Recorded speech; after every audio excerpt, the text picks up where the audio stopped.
Partner बनाओ। जी हाँ, Japan की सरकार ने घटती जनसंख्या से निपटने के लिए अनोखा कदम उठाया है। युवाओं को डेटिंग ऐप इस्तेमाल करने के लिए प्रोत्साहित किया जा रहा है और इसके तहत सरकार जो है वो फाइनेंशियली हेल्प भी कर रही है ताकि ज्यादा से ज्यादा लोग इन प्लेटफॉर्म्स पर जुड़े और अपने रिश्ते बना सके। इसका मकसद है युवाओं को शादी और परिवार की ओर प्रेरित करना। जापान के कोची प्रांत में मीटिंग सपोर्ट प्रोजेक्ट ग्रांट शुरू किया गया है। इस योजना का मुख्य उद्देश्य यही है कि जो अनमैरिड युवा हैं वो डेटिंग एप्स के जरिए जुड़े और सरकार चाहती है कि युवा इन प्लेटफॉर्म्स का इस्तेमाल कर एक दूसरे को जाने और आगे चलकर शादी भी कर ले।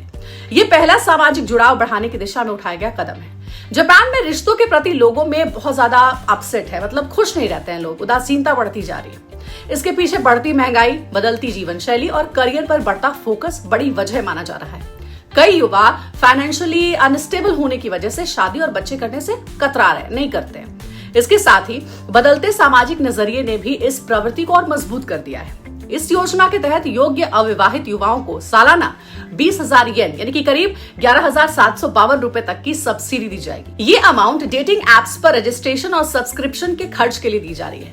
सरकार ये कह रही है कि इससे युवाओं के लिए इन प्लेटफॉर्म्स का इस्तेमाल करना और आसान हो जाएगा और वे रिश्तों की ओर अपना कदम बढ़ाएंगे।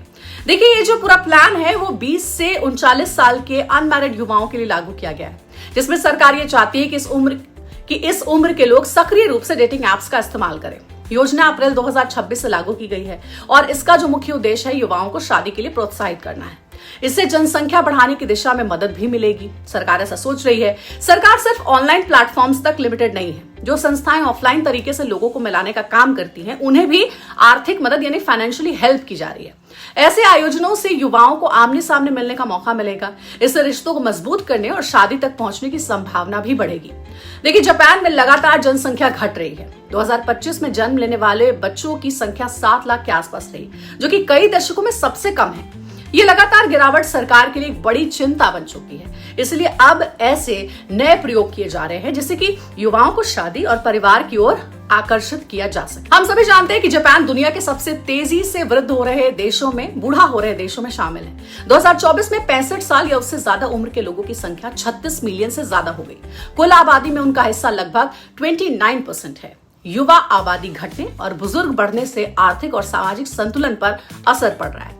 इसलिए मजबूरन जापान की सरकार को इस तरीके का प्लान लाना पड़ा है। क्या आप भी चाहते हैं कि ऐसा कोई प्लान हो? तो कमेंट सेक्शन में जरूर बताइएगा।